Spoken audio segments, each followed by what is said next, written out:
Bonjour mes élèves de la troisième préparatoire de l'école Saint-Gabriel. Ça c'est notre premier cours à partir de la maison. Donc vous êtes les bienvenus et on va commencer maintenant. Aujourd'hui on va commencer par les types de courant électrique. Donc maintenant lorsqu'on va parler de courant électrique, il y a deux types de courant électrique. Il y a un courant électrique qui est produit par les piles électriques et un autre qui est produit par les générateurs d'électricité qu'on appelle les dynamos. Donc, on a besoin de comparer entre les types de courant électrique en ce qui concerne leur intensité et leur sens. Alors, le premier type de courant électrique, ça c'est produit par les piles électriques. Ça c'est à partir des réactions chimiques. Donc, lorsqu'on parle de réactions chimiques, comme vous avez étudié en primaire, donc lorsqu'on a pile électrique, énergie chimique se transforme en énergie électrique. Alors, donc, n'importe quelle pile électrique qui produit de l'électricité, on a de l'énergie chimique qui va se transformer en énergie électrique.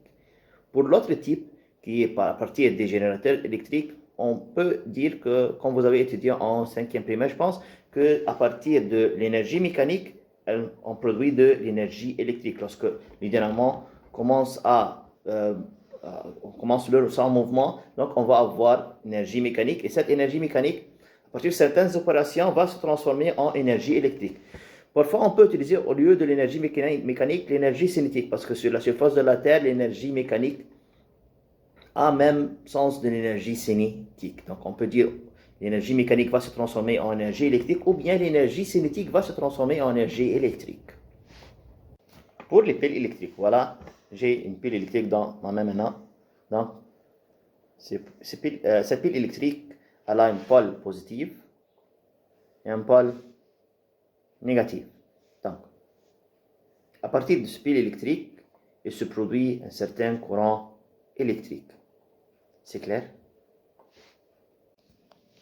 Donc, si on veut comparer entre l'intensité et le sens du courant électrique produit par les piles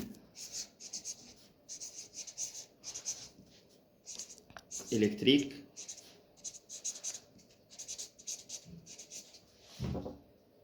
et bien sûr produit par le dynamo.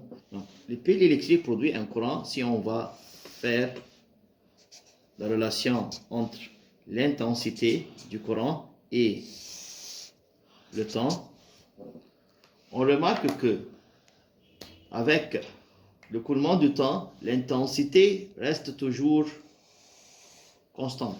L'intensité reste toujours constante, c'est-à-dire qu'elle ne change pas.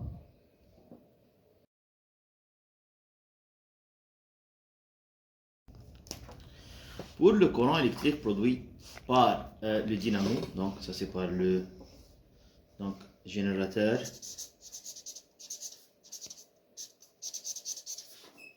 d'électricité,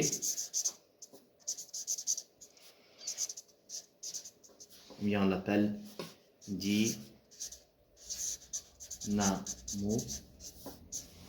On fait même comparaison entre l'intensité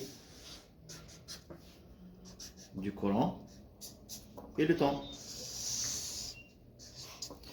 Mais cette fois-ci, on va remarquer quelque chose qui est très intéressant, que avec le coulement du temps, l'intensité augmente ou diminue. Et elle va changer de direction, et elle va augmenter et diminuer, et ainsi de suite. Voilà. Alors, on a le courant électrique produit par les piles électriques. Son intensité ne change pas, elle est toujours constante. On remarque ici que l'intensité est parallèle à l'axe de temps. Et aussi, plus, on a le générateur d'électricité qui s'appelle le dynamo, produit un courant électrique que son intensité change en sens et en valeur. Donc, on va augmenter, diminuer, mais cette fois, une fois dans une direction et l'autre fois dans une autre direction. Donc, on appelle ce courant électrique produit par les piles électriques, on appelle un courant électrique, un courant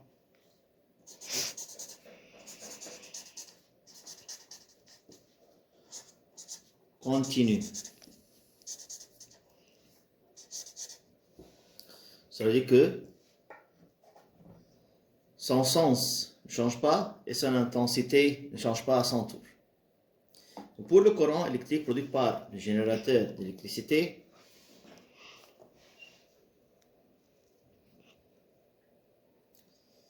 on l'appelle courant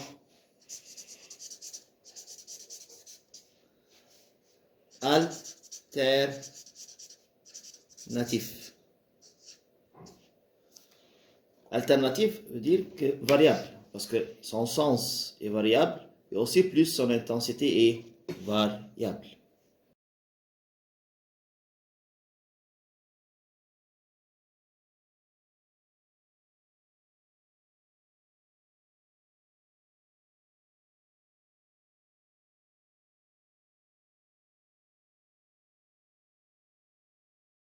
Alors, maintenant on a besoin de savoir c'est quel courant qui va parcourir une plus grande distance. Est-ce que c'est le courant continu ou bien le courant alternatif? Pour le courant alternatif, c'est comme une personne qui souffle, respire. Donc, on va avoir l'inspiration, expiration, inspiration, expiration. Donc, c'est une personne qui ne va pas perdre de souffle, il ne va pas être fatigué. Donc, c'est comme je parle maintenant, je peux prendre mes souffles et je vais faire l'inspiration, l'expiration. Donc, je ne vais pas perdre d'énergie. Je peux parler pour n'importe quel, pour toujours. Je peux parler pour toujours.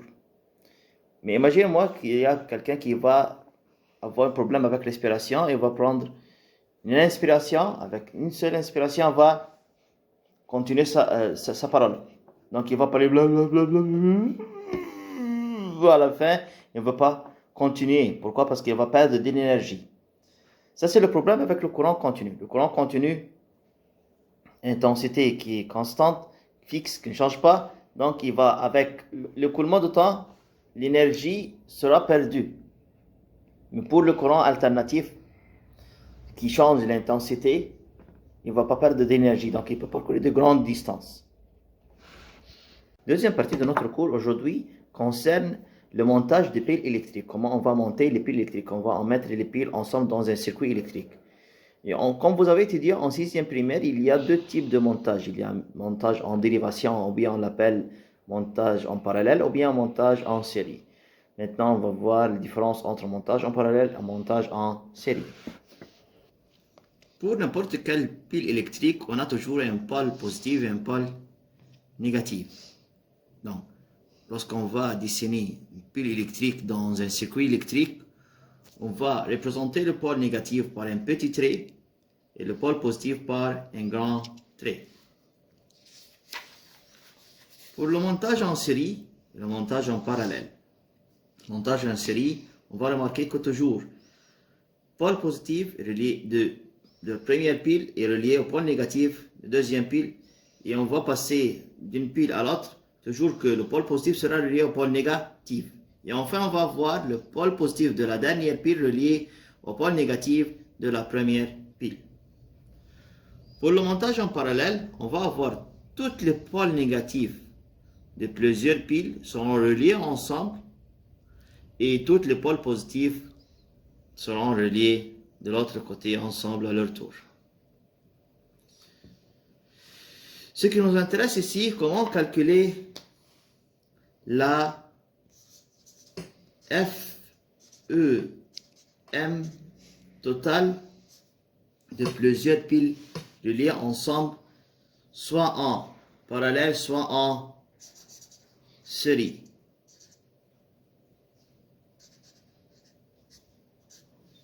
La FEM, c'est la force électromotrice. La force électromotrice, c'est même définition de différence de potentiel. On dit que la force électromotrice est la différence de potentiel entre les bandes d'un conducteur à condition que le circuit soit ouvert. On va prendre comme exemple que chaque pile a une FEM égale à 1,5 volts.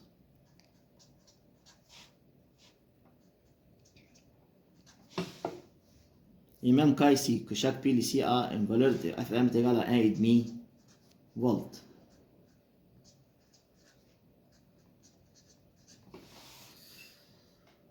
Donc chaque pile a une FEM égale à 1,5 volts. Donc pour le FEM total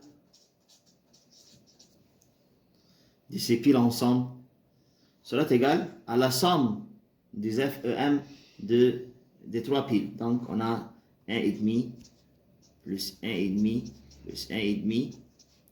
Ça fait 4,5 volts. Mais pour donc dans le cas de montage en série, on a la FEM totale est égale à la somme des FEM des piles reliées ensemble. Pour le montage en parallèle, la FEM totale des 3 piles, chacune de 1,5 volts de FEM, est égale à 1,5 volts simplement. En utilisant l'idée de montage des piles, on a besoin maintenant de savoir comment utiliser plusieurs piles pour obtenir une FEM précise. Comme par exemple ici, si on a 4 piles, chacune de 1,5 volts de FEM, comment les relier ensemble pour obtenir FEM 1,5 volts, 3 volts, 4,5 volts et 6 volts. Donc cela dit qu'on doit utiliser toutes les piles ensemble. Simplement, pour 1,5 volts, donc pour relier 4 piles ensemble pour obtenir 1,5 volts, on doit les monter en parallèle.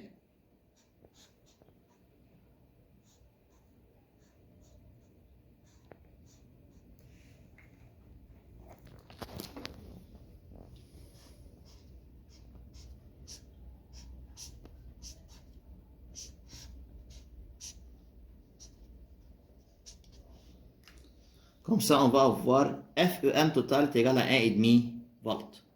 Pour obtenir 3 volts, cela veut dire qu'on doit annuler ou bien neutraliser 2 piles. Il y a 2 manières pour neutraliser ces 2 piles. Pour neutraliser n'importe quelle pile ou bien pour annuler la valeur de sa FEM, on doit le mettre en parallèle avec une autre pile. Donc, ou bien on va mettre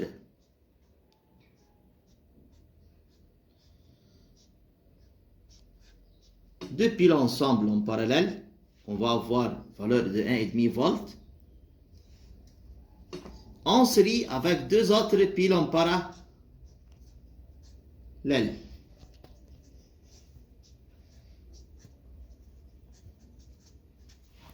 Donc, c'est comme on a 2 piles en série ensemble, donc on va avoir enfin 1,5 volts et 1,5 volts nous donne 3 volts. Ou bien, tu peux mettre 3 piles en parallèle que leur valeur ensemble va avoir 1,5 volts avec une seule pile en série. C'est comme si on a une seule pile de 1,5 volts et une autre pile de 1,5 volts. Donc enfin on va avoir la somme finale est égale à 3 volts. Pour le cas de 1,5 volts, essayez de réfléchir un peu. On a besoin d'annuler une seule pile. Donc,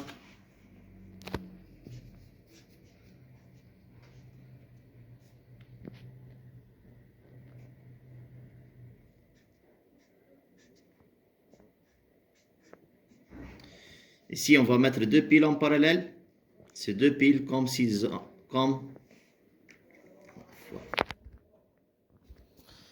cette fois-ci, on va mettre 2 piles en parallèle et elles vont avoir la valeur de 1,5 volts comme une seule pile. Et on va mettre en série les 2 piles qui restent, que chacune a 1,5 volts de FEM. Enfin, on va voir 4,5 volts.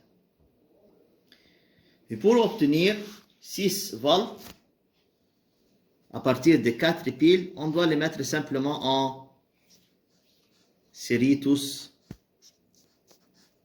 ensemble. Donc on va avoir 1,5 volts plus 1,5 volts plus 1,5 6,5 volts plus 1,5 volts. Pour avoir enfin 4 piles de 1,5 volts chacune fois 4 te donne 6 volts.